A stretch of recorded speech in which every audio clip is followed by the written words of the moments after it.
I don't know if you guys watched my video on putting the Gen 8 in the PDR, but if you did, all of a sudden, putting the Gen 8 in Steyr looks incredibly easy in comparison. So let's do it.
Okay, so come this far, what we've done is we've dremeled out this section here. These taken a little bit out of here and here and here. Most of the work's been done in this T-piece area to allow for the large Gen 8 housing to fit in there. And on the actual gearbox itself, taken off this top section and bottom screw here and taken this tab off the back of the gearbox. Also on this top section here, took away a little bit of meat on that, just so that when the box sits in there, it sits up against that. There's a little bit of space there, just enough so that when this gearbox goes in, it lines up with the hole for the magwell. And that appears to be the bulk of it so far. Alright, I will now wire up the motor and get the gearbox in. We'll see how we go.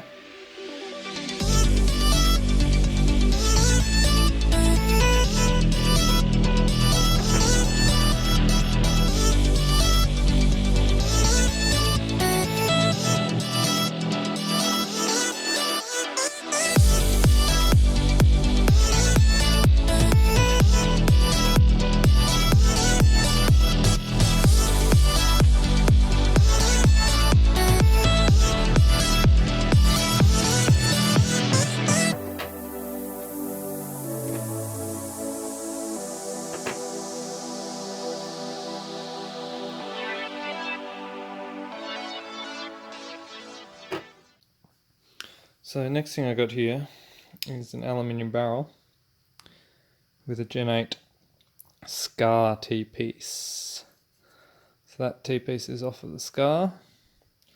And this aluminium barrel is 45 centimeters long. You might say that's kind of long. And it is, but there's a reason for this. The standard barrel is about that long, and it stops right here where the front trigger guard stops. Now, with my aluminium barrel, I've gone all the way to where the end of the barrel would be. The reason I've done that is because the Steyr has this interesting little setup where it has your actual barrel, and then it has like a little plastic sleeve which slides onto the end of that, and just makes things like hop-ups and general accuracy impossible. So I'm going to go with a longer barrel, and I'm going to spring this up a bit to compensate for any additional drag should that be a problem. However, I have used these long barrels in blasters in the past, and I have measured the volumetric efficiency of this cylinder versus the volume of the barrel, and I think with a 50mm barrel it measured about 8:1 ratio. 8 to 1, 1.8 to 1 ratio, which is pretty good. I think anywhere around the 2 to 1 ratio is considered fairly efficient, but I think this will be fine. Now, if you haven't done one of these before, what are you doing with your life? No. Usually you would undo the 4 screws in the front of this, or 3 in the case of this particular gearbox, or in the case of this particular gearbox 2, because I've dremeled out most of the other screws. So you can just open the front end of this up just enough to pop it in without upsetting your gears and your springs and all that sort of stuff. So that's handy. Just make sure when you put it back together that it is clipped back together nicely, and then put your screws back in.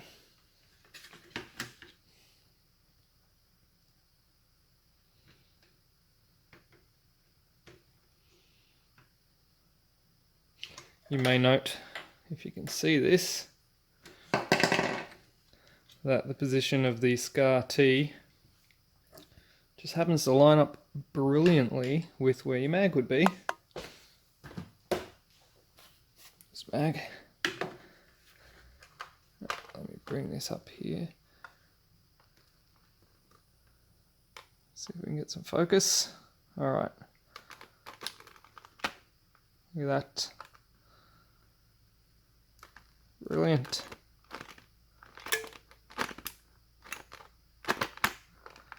The mag fits perfectly over the top of that T. Stock mag will work perfectly. Okay, so I've got the stock front half of the barrel here.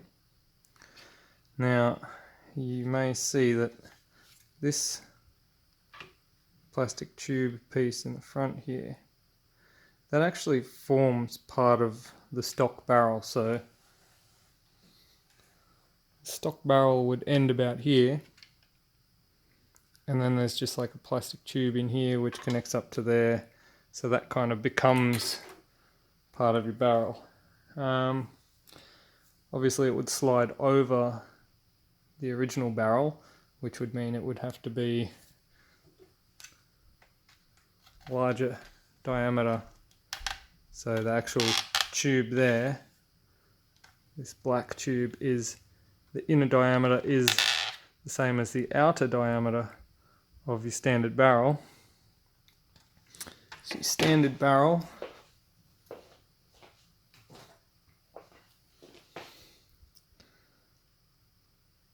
measures in at 1.2 millimeters. So that's 2.4 millimeter larger diameter in the end of your barrel here than your actual gel ball barrel. So by the time your ball leaves here, the rest of this barrel would be significantly larger in diameter, and any sort of aerodynamics that you were gaining from the barrel sort of go out the window at that point, because you're traveling down a larger tube. So adding hop ups onto the end of this is completely useless. It wouldn't do anything. So what I've actually done here is I've modified this slightly. I've removed the inner tube that went from here to meet up with the standard barrel, and all I've got left is this plastic cast piece that's here, and I'm just going to slide that on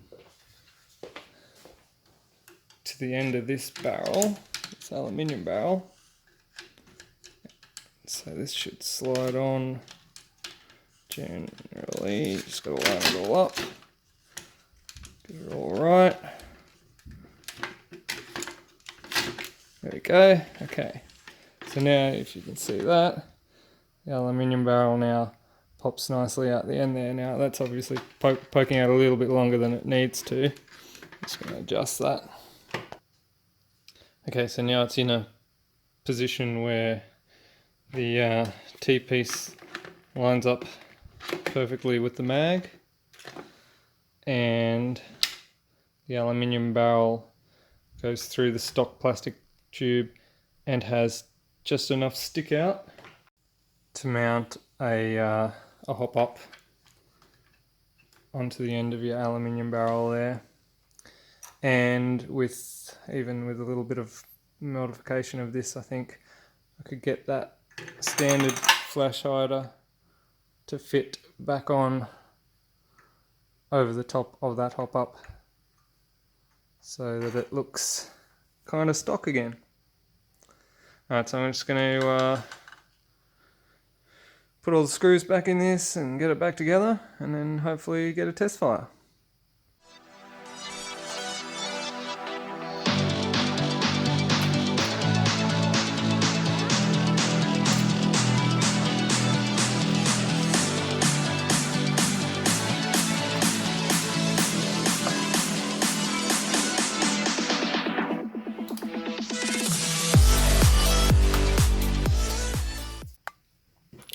Alright, so she's all put back together. Now I'm going to whack a 3S battery in, because I've gone to the trouble of putting a Gen 8 in. I've put a big spring in it, and you know, not going to mess around. Gone to all the effort of putting the Gen 8 box in here, might as well make it do something. Mag sits in there all nice and good. Got just enough aluminium barrel out the front there to be able to fit a hop up onto, which is good. Won't run that just yet. Take this to the chrono, eh? Alright, so we've got the chrono. And before we do anything, what I'm going to do is I've got a standard Steyr here. Just going to stick it on the chrono, so we've got a baseline. 118,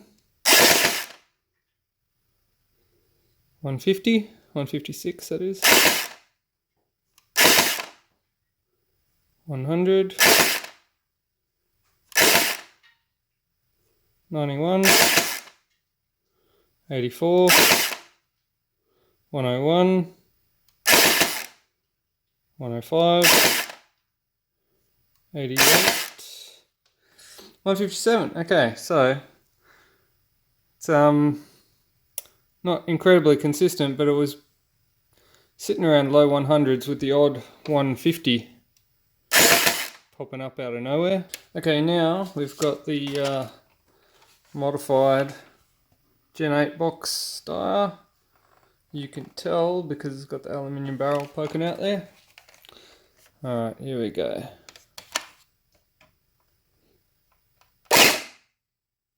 Oh, and you can tell because it sounds different too. 187,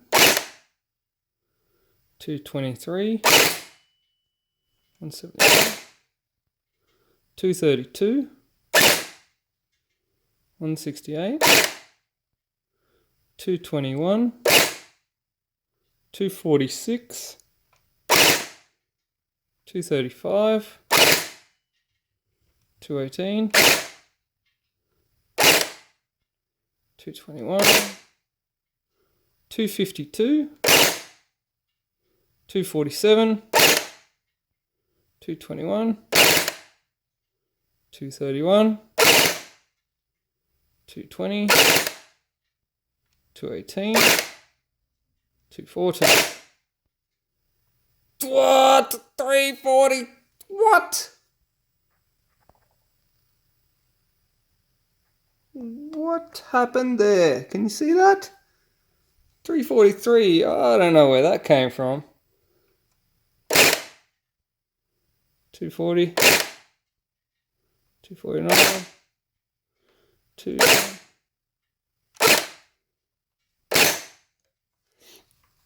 Well, I mean, aside from that one really random, I'm going to call it a anomaly, we're pushing around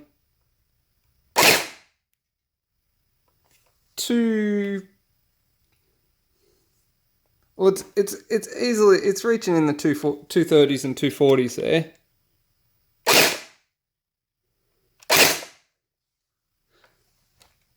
So, given that the standard box was only getting in the low 100s, look, a little bit of Dremel work and a little bit of wasn't even that much Dremel work considering, but a little bit of Dremel work. Chuck that Gen 8 box in there, and all of a sudden, your Steyr goes from something not that awesome to something pretty spectacular.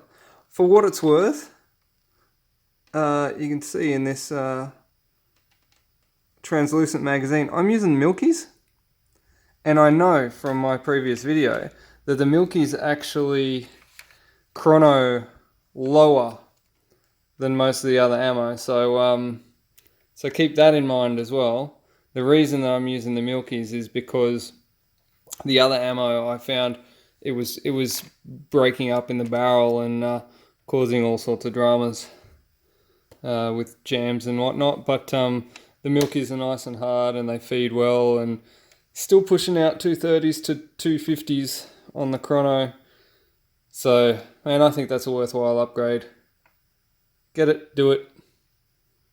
Like this video, subscribe to my channel, buy me a coffee, do all that good stuff, because I got lots more videos coming out for you.